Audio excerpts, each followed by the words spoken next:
Hello, YouTube. Welcome. Just going to go live on Facebook. Go live. 3, 2, 1. You're 1 minute early.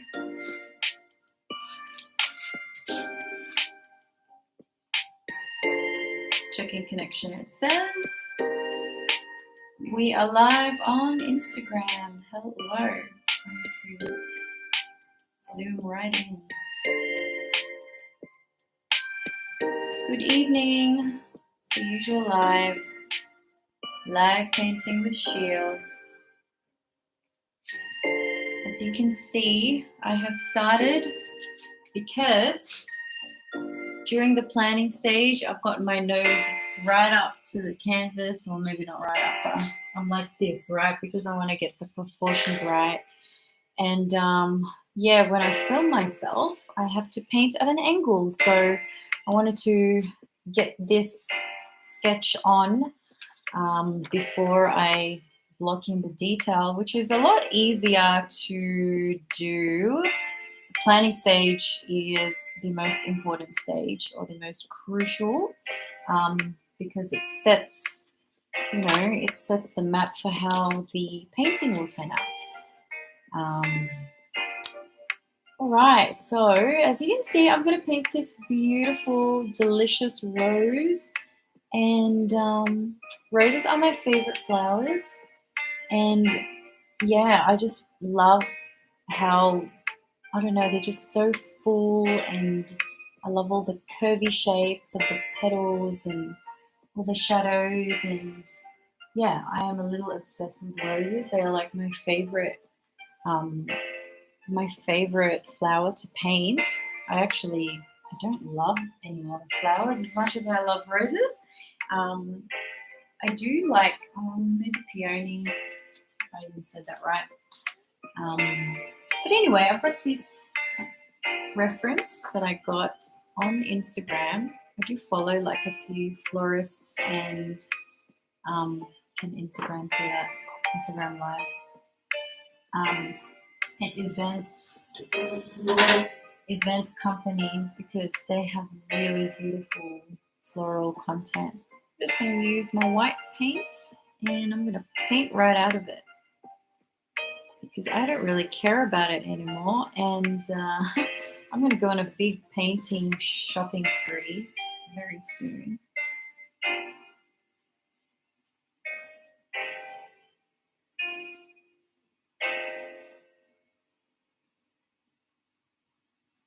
I'm just going to start painting the detail.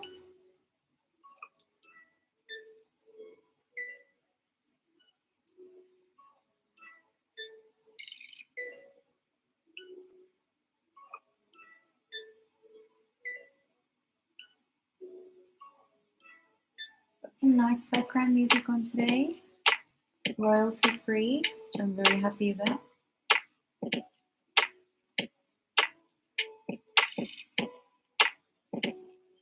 Today was a lot warmer than it usually is, and I actually had to remove my 2 thick layers when I went out for a walk today, and that was really good. It's a bit of a milestone for me, because I am one of those people who get cold so easily. And I've got my thermals and my woolly sweater and my jacket.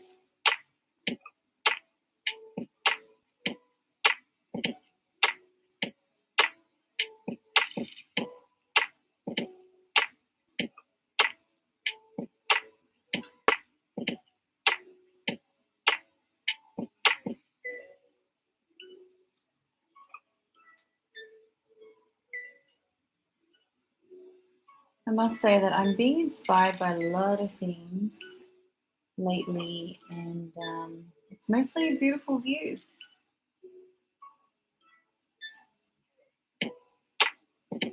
So when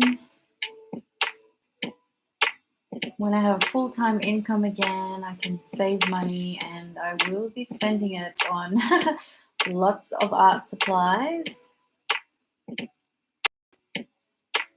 And I will be painting my dream pieces while we are in lockdown because, well, it's been extended for another 4 weeks, hasn't it?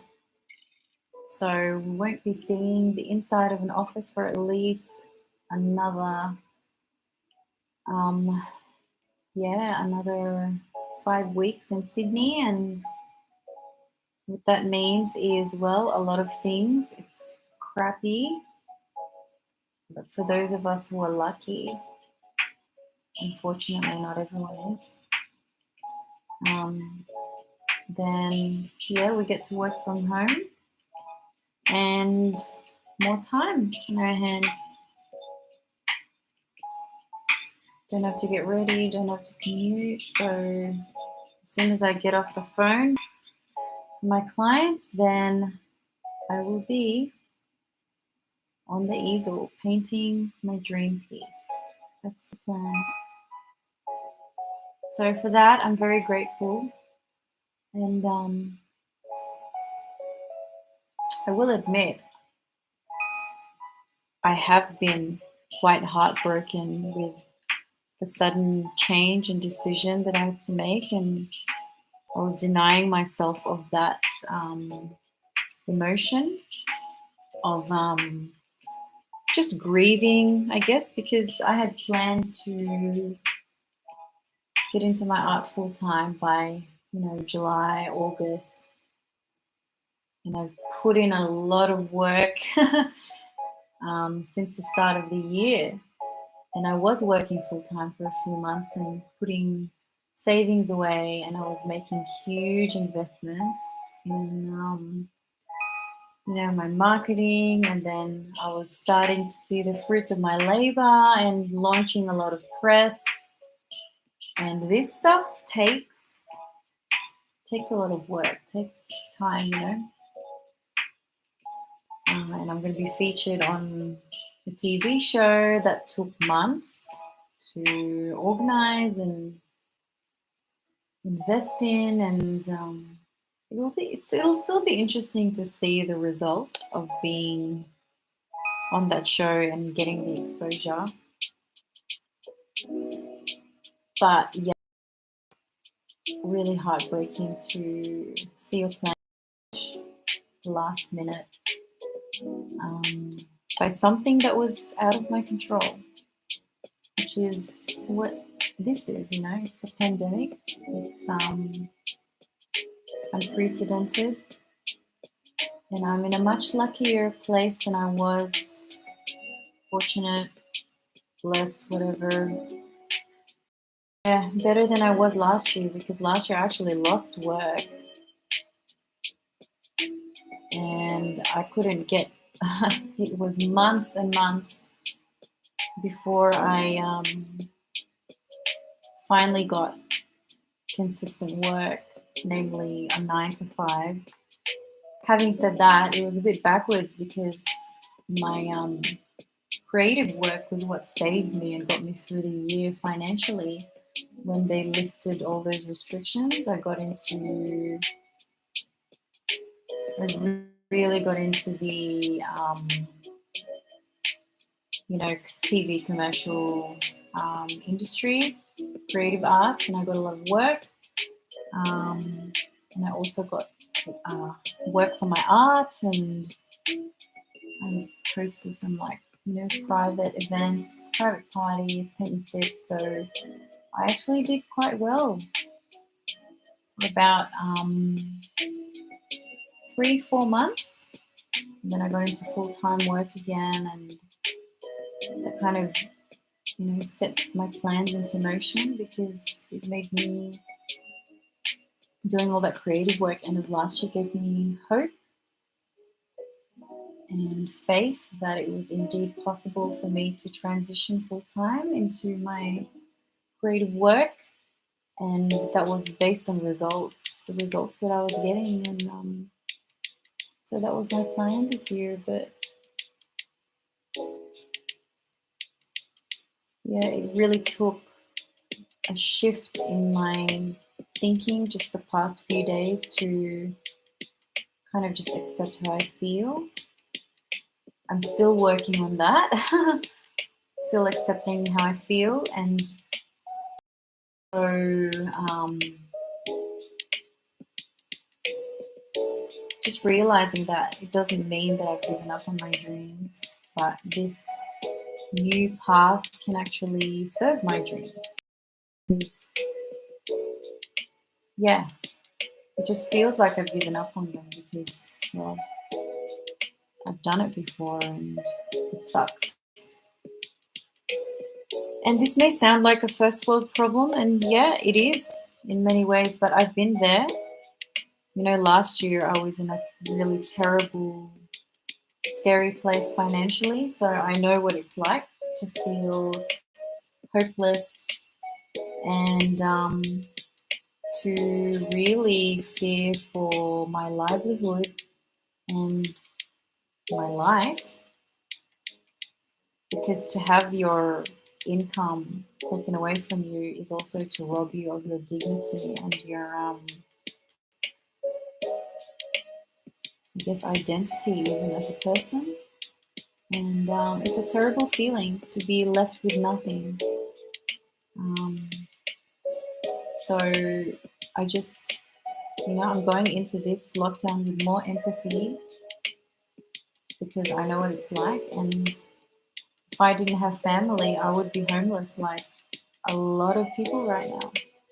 I see a lady on the street with a cat in North Sydney, and I wonder what she's escaping. Um, but yeah, they're just, people are in a very dark place right now, and your mind does go there. It goes to those feelings and thoughts of hopelessness. And I think the best thing we can do right now is to come to a place of understanding, because when you don't have your livelihood robbed from you, you don't really know what it's like. Like, you can't relate. Um,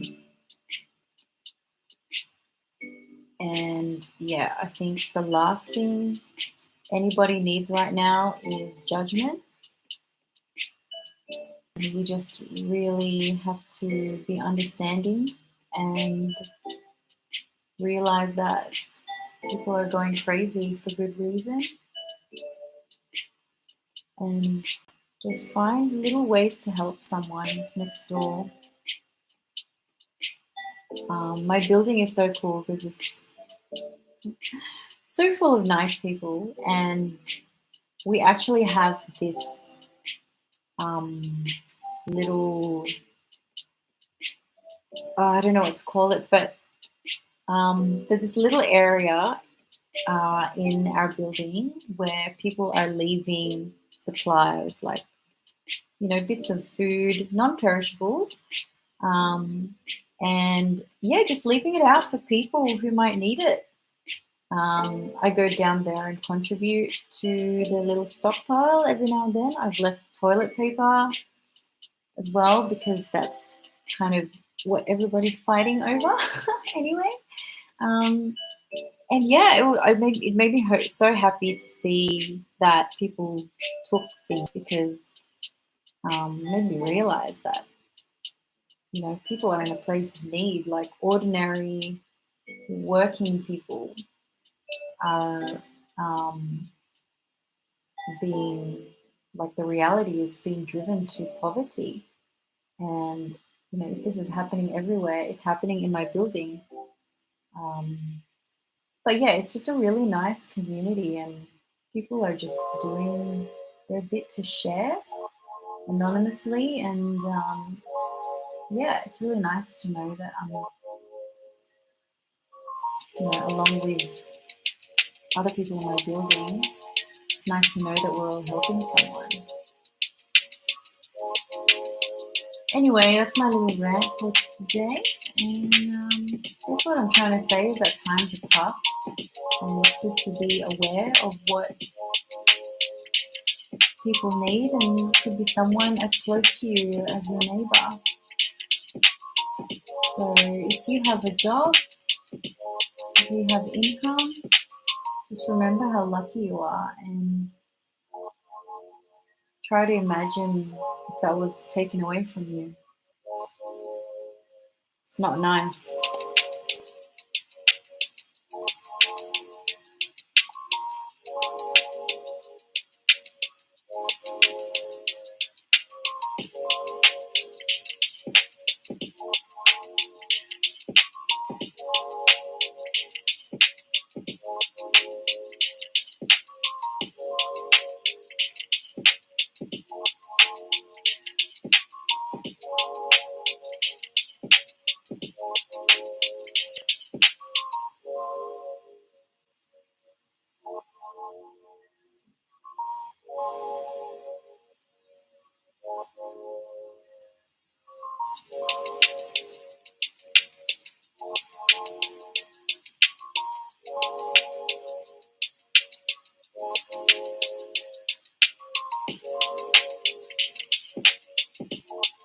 So I don't really know where I'm going with this little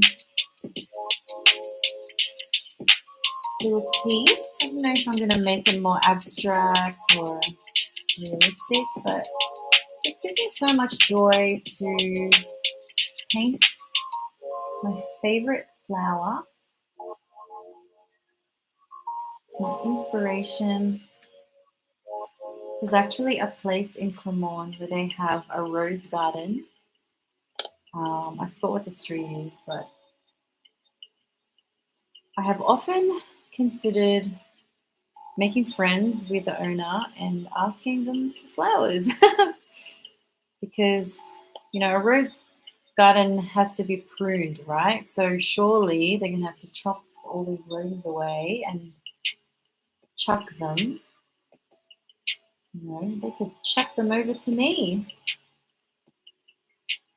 Anyway, I didn't want to appear like a weirdo, so I have not mustered up the courage to ask.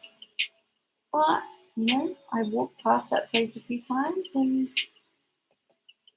I very much drool over their beautiful rose garden.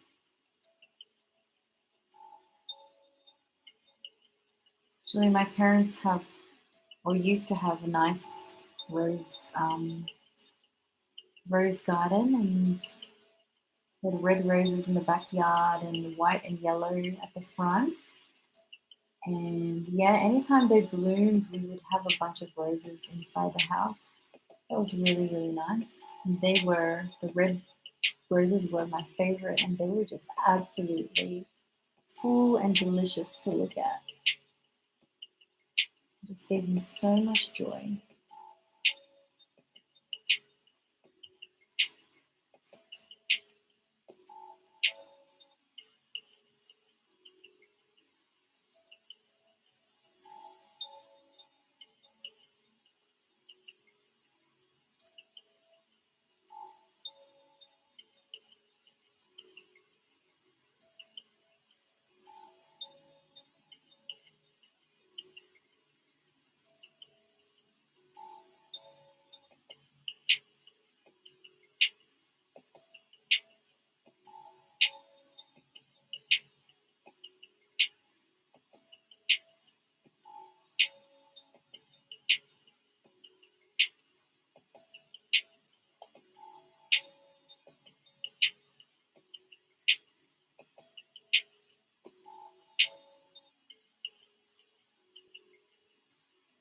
I must say it's really fun to do these lives and work on a new piece or work on a progressive piece because it really keeps me on my toes and keeps me creating every day because I do sometimes get lazy, even with all the quote unquote extra time I've been having. I still get a bit complacent and get caught up with other activities, you know, like marketing and social media or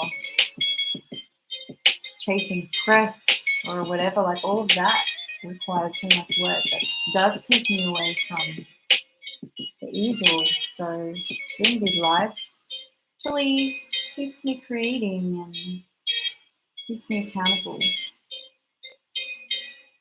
So if you're watching, thank you for your support. Really appreciate it. And yeah, this is it so far, and I will get back to you tomorrow with more progress. I think we're going to add some shadows in the middle of the rose. See all that depth. I think we'll work on that tomorrow. So thank you so much, Facebook, for joining me. And thank you, YouTube.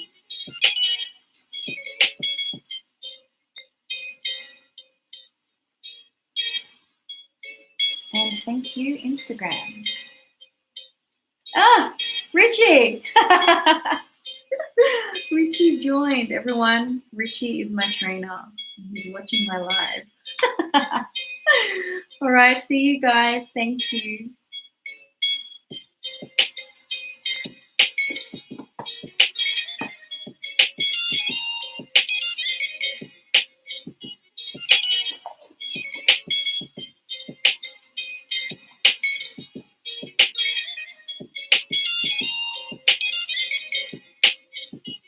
Oh my gosh, my hair.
Yay, I'm so